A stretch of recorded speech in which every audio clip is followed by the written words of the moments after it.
Good morning, guys. Today I'm hopping in to talk a little bit about creating a hand-lettered seating chart on glass window panes. So that is what I have right here behind me, is an example of part of one. This actually really big seating chart is made of 3 different window panes with different sizes of panes throughout them. So I want to talk a little bit about my process for that and what it looks like, as well as giving you guys some tips and tricks for doing it on your own for either your own wedding or maybe you're planning on doing it for clients in the future.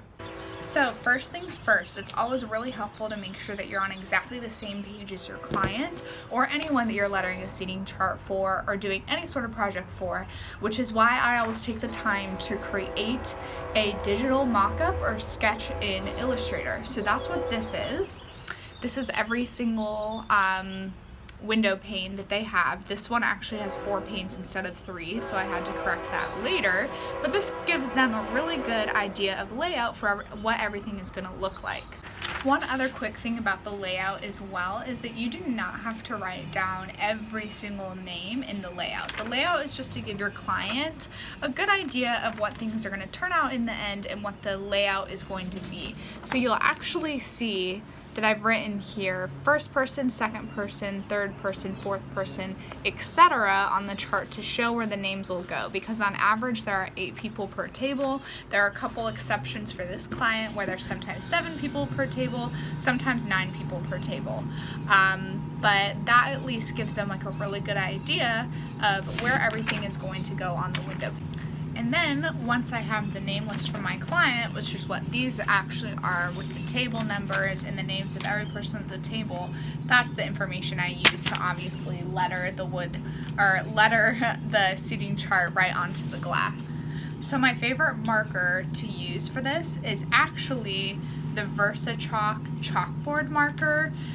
It's good for glass, plastic, metal, and more, and then obviously chalkboards, since it's called a chalkboard marker. But the nice thing about this is that at the end of the day, they're going to want to reuse these window panes again. These belong to my client, so they'll be able to erase everything after the wedding is over. All we need to make sure to do is protect the lettering as much as possible during the trip to the venue to make sure that nothing gets scratched off. But I prefer to do this and use the VersaChalk chalkboard marker over something that might be, say, permanent, because I don't want to ruin their beautiful window panes that can be used for another project at a later date. Alright, now I want to talk about how I actually keep the lettering so straight. So you're going to notice that that's pretty consistent, but I haven't drawn lines on every single one. What I've done is simply printed out a sheet like this. So this is actually 9 by 12, because in these window panes behind me, those are 9 by 12 inches. So I based all of the sizing off of what could fit in that pane, and that was the size for this. So I used my Epson Artisan 1430, that is the printer that I own, and I'll link it down below. To print something like this, I design it in Illustrator first, because what I do is actually tape this to the back of the window pane to use as my guideline. So I'm going to go ahead and show you how that works. And this one is nice because it fits exactly.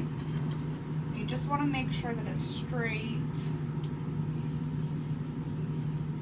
But it goes right in there like that, and then I'll be able to go over and use each of these lines as a guideline for the name that I'm actually writing. Now another quick trick for these as well is that I like giving them a good shake before I start using them on the sign, as well as actually pumping the tip of the marker on a colored piece of paper like this. So this is just what I use to get my ink for a bunch of different markers started so that I can use them for my projects. Alright, so now that my marker is ready to go, I'm going to go ahead and be using my official list here to start lettering on the actual glass.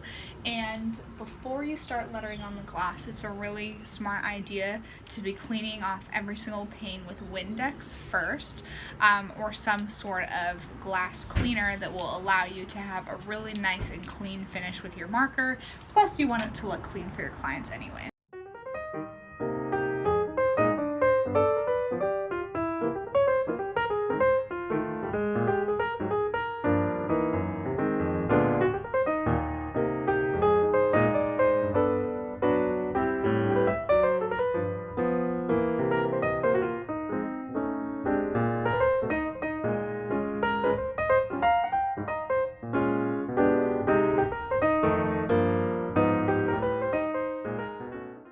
finished this first window pane on the left here.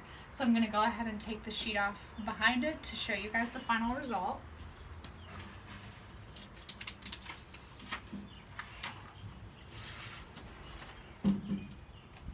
And this is what the lettering looks like. And if I need to go back in and fix anything or center anything more, I can do that later. But I can bring you guys a little closer so that you can see how everything stays entirely straight the whole way through. And then I'll go ahead and do exactly the same thing with this one right here, and I'll keep moving the pieces of paper down as I go through the table numbers. I think there's 17 tables total, so once I get down to the bottom of this one, then we'll be finished. But hopefully all the tips and tricks for that today helped you guys out a lot. Like I said, here's the VersaChalk chalkboard marker that I like to use. I'm gonna link it below in the comments of this video, as well as linking a couple different other things that I think are super helpful to have throughout this process. So drop any comments or questions that you have below and I will try to get back to you. Thanks so much.